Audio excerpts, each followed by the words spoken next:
예. 자, 상속 전문 유튜브, 상속 이야기 강사 이재호입니다.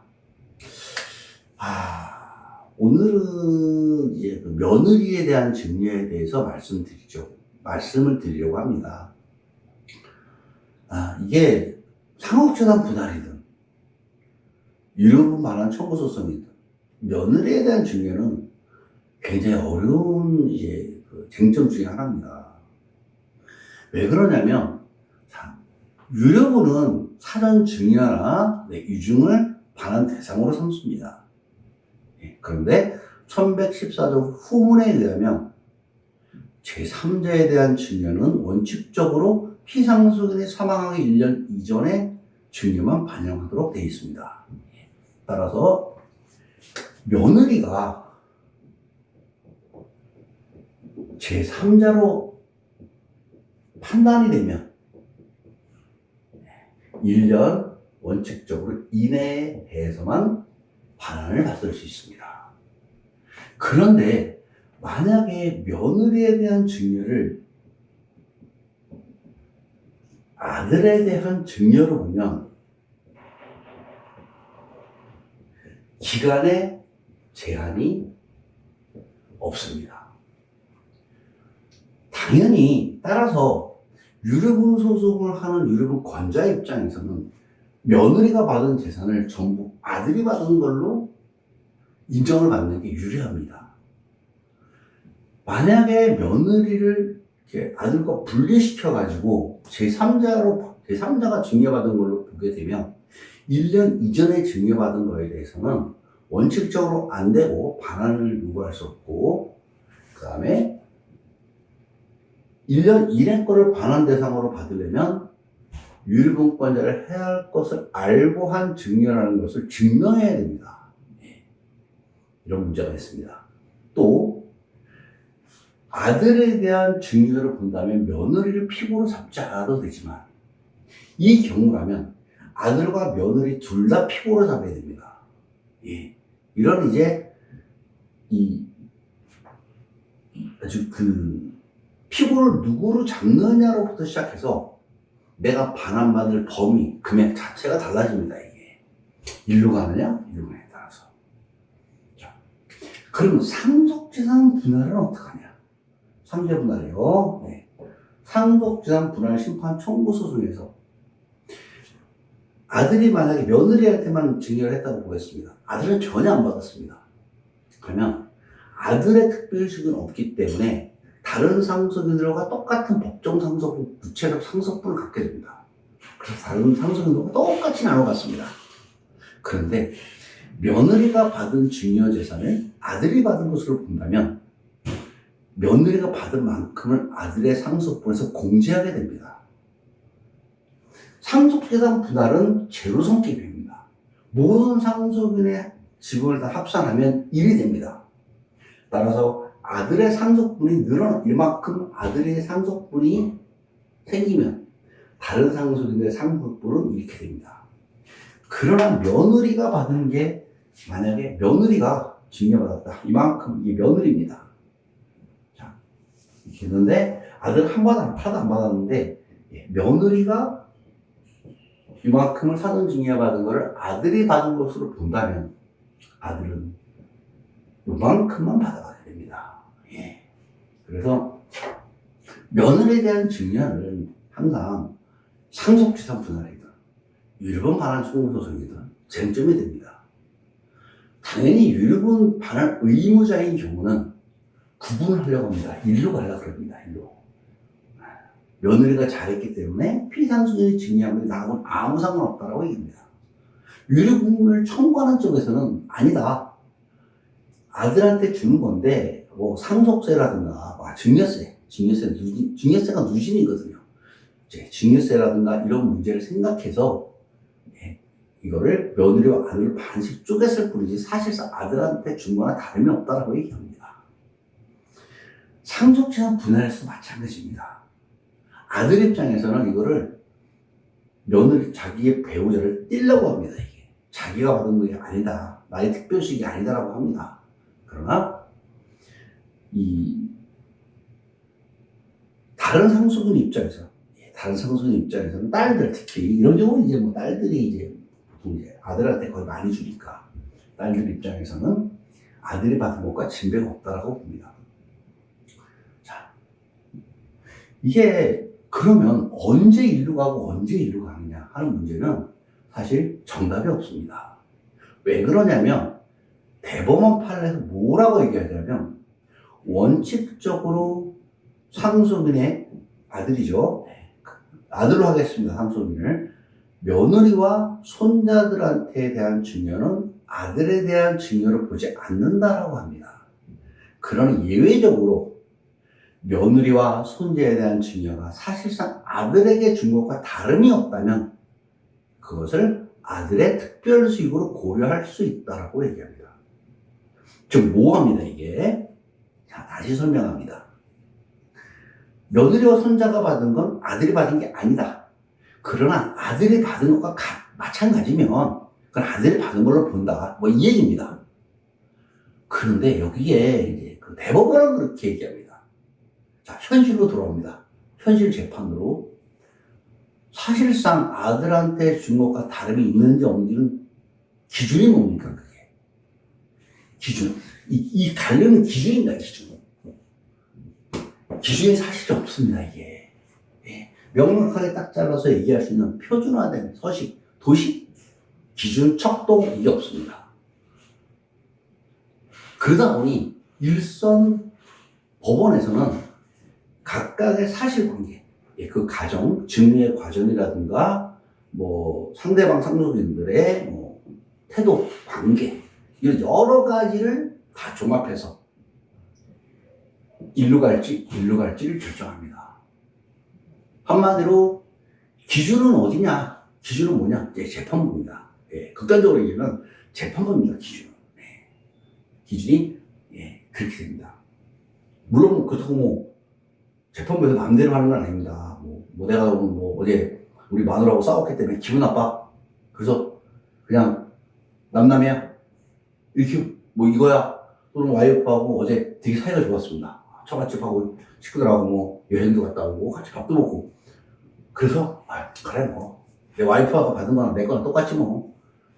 그래서 이렇게 판단하지는 않습니다. 말씀드린 것처럼 사실관계나 이런 걸 전부 다 종합해서 합니다. 그러다 보니까 이제 여기서 인신공격이라든가 이제 작은 거를 크게 키우는 침소대복이라고 그랬죠. 내가 며느리가 부모님한테 뭐 시어머니한테 병원 한 번 간 거를 엄청 많이 한 걸로 얘기합니다. 주장을 합니다. 근거 없지만 한 번 간 거 같고 그건 근거가 있으니까 뭐 병원비 한 번 낸 거 같고 엄청 이제 막 계속 한 것처럼 주장을 합니다. 왜? 판사님은 당사자가 아니기 때문에 모르거든요. 그걸 못 봤거든요. 결국은 서면을 갖고 볼 수밖에 없기 때문에 이런 침소대복 작은 거 갖고 뻥 튀겨서 합니다. 그래서 이렇게 이제 막 서로 치고받고 막 합니다.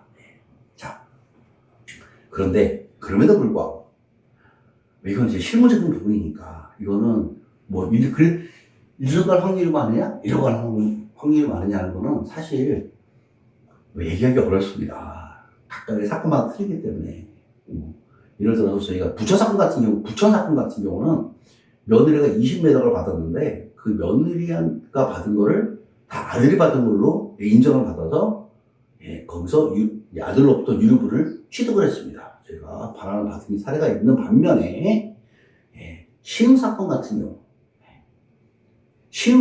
경우하고 여기 그 강남에 있는 빌딩, 그 빌딩 같은 경우는 며느리와 아들을 완전히 분리를 시켜버렸습니다.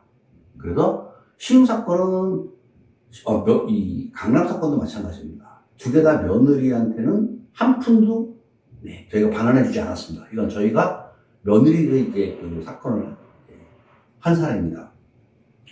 자, 어떤 사례는 부천 사건은 며느리한테 돌려받았고 시흥 사건과 강남 사건은 며느리가 받은 것을 안 줬습니다. 그거는 그 보물사무소 역량, 사실관계, 뭐 이런 게 여러 가지가 맞아야 그렇게 그래서 이제 다른 결론이 나오게 되는 겁니다. 그러나 그럼에도 불구하고 이건 있습니다. 자, 유류분 소송이 있습니다. 처음으로 돌아가면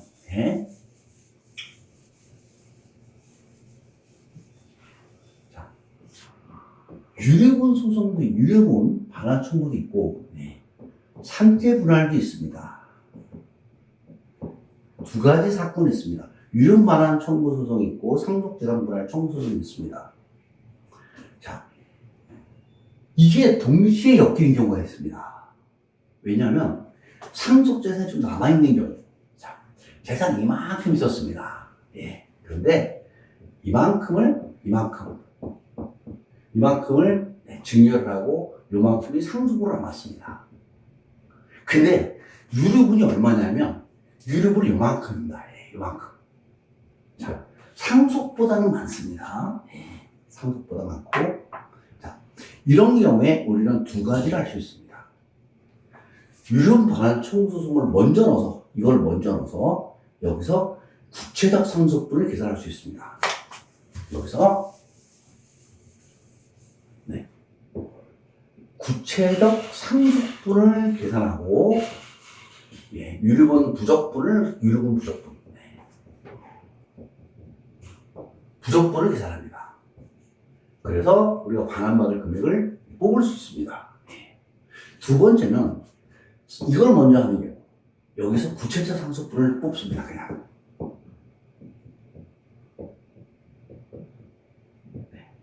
그 다음에 유류분 소송을 넣습니다. 유류 반환 청구 소송을 넣습니다. 우리는 두 가지 선택을 할 수 있습니다. 그런데 여기에 며느리에 대한 증여가 개입이 되어 있습니다. 무시해도 좋을 수준이 아닙니다. 자, 우리는 이럴 때는 제 경험을 말씀드립니다. 이 소송을 먼저 하는 게 유리합니다. 이 소송을 먼저 했을 때 며느리에 대한 증여가 아들에 대한 증여로 포함될 가능성이 보다 높습니다. 이거는 제가 이 상속실무 이쪽에 이제 오래 종사를 했고 경험으로 제가 말씀을 드리는 겁니다. 15년 동안 수많은 사건을 보고 수많은 법원이 서면이 각자 주장을 어떻게 하고 그랬을 때 법원이 어떤 식으로 판결을 하고 하는 거를 수많은 거를 보면 서너 개 3년이면 풍어를 읊는다고 합니다. 15년을 보면 이제 압니다. 이게 공통점이라든가 경향 이런 거 이게 높습니다. 이유는 이렇습니다.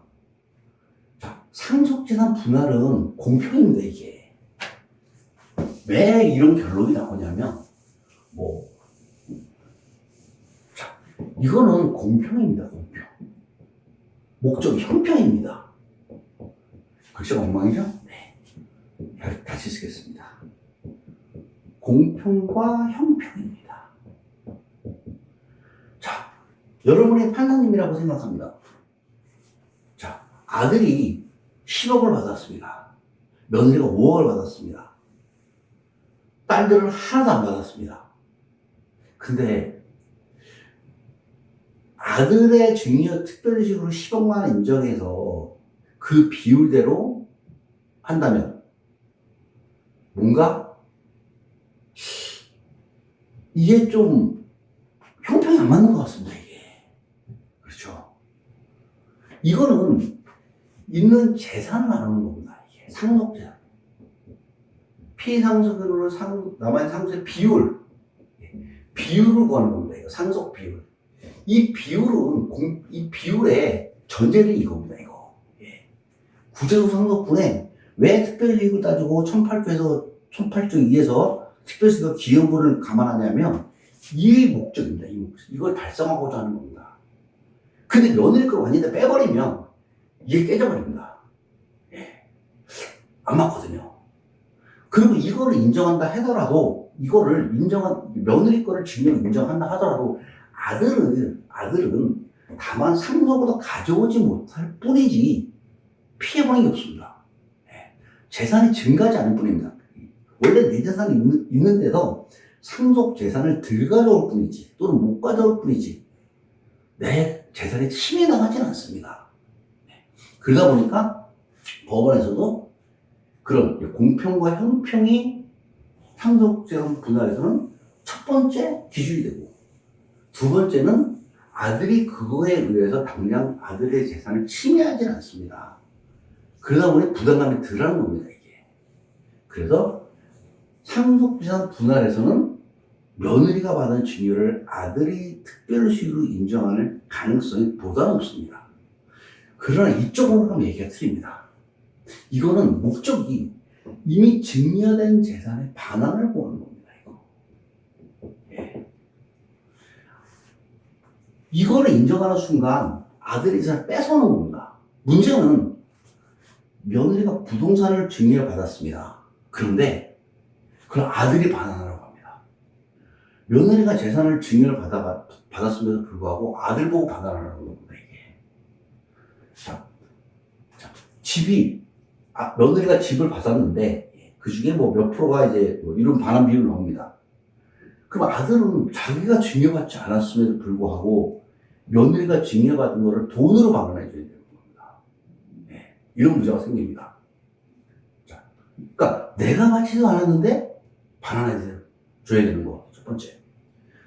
그 보다 큰 원칙은, 보다 큰 거는 당장 이 며느리에 대한 증여를 아들에 대한 증여를 인정하는 순간 아들의 재산이 침해됩니다. 반환해야 되는 문제가 생깁니다. 왜냐하면 유류분 반환한 대상이 증여재산이기 때문에 그렇습니다. 증여재산은 곧 아들과 며느리한테 소유권이 넘어간 재산입니다. 이미 예전에. 그거를 뺏어오는 겁니다, 이거는.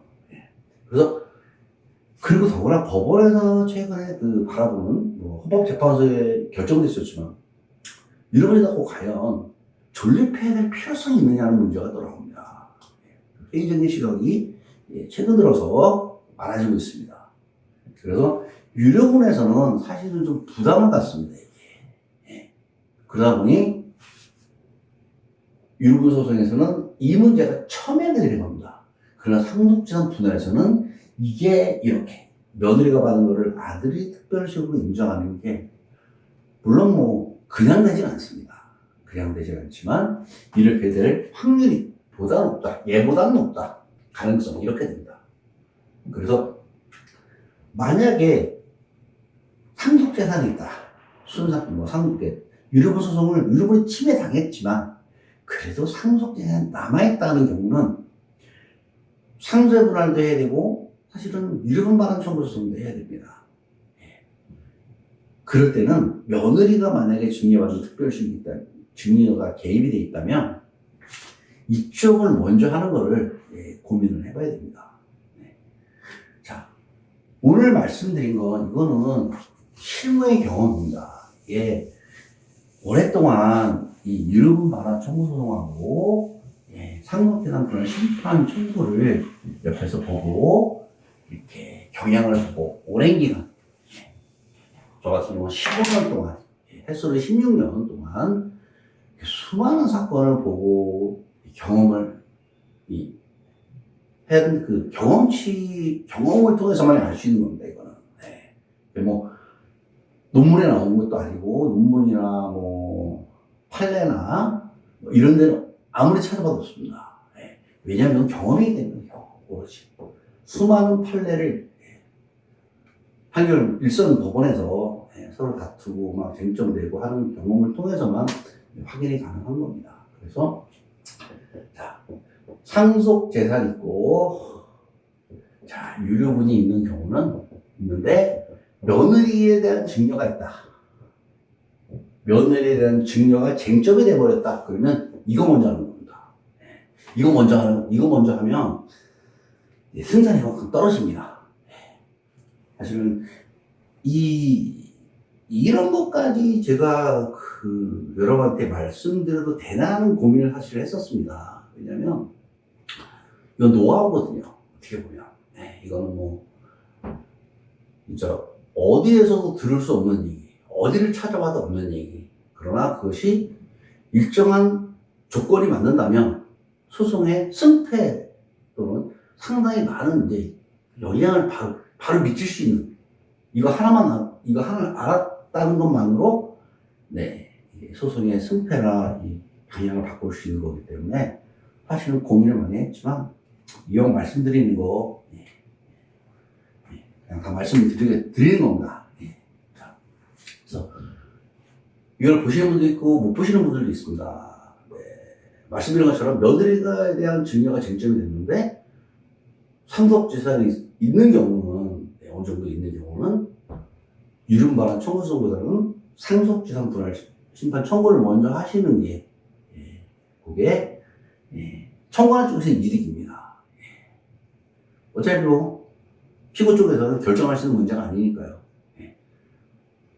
자, 오늘은 며느리에 대한 증여가 있는 경우에 며느리에 대한 증여가 있는데 분할 대상이 상속재산이 어느 정도 있는 경우에 이른바란 청구서를 먼저 해야 되느냐 상속재산 분할 심판 청구를 먼저 해야 되느냐 그럴 때는 당연히 상속재산 분할 심판 청구서를 먼저 하는 게 이익이다. 며느리에 대한 증여가 아들의 특별수익으로 들어갈 확률이 보다 많다, 이쪽이. 그러면 그 판결문을 갖고 유료분 반환 청구서를 하면 이 재판부는 당연히 이 재판부에서 판단한 며느리의 증여를 아들에 대한 특별수익 인정한 걸 그대로 받아준다. 그래서 며느리에 대한 증여로부터 유류분을 반환받을 수 있다. 이렇게 정리를 해드리도록 하겠습니다. 자, 뭐 실업자인 얘기 될지 모르겠습니다. 강의 듣느라 고생하셨고 다음에는 다른 주제로 다시 찾아뵙도록 하겠습니다. 강의 듣느라 고생하셨습니다. 이상 강사 이재훈이었습니다.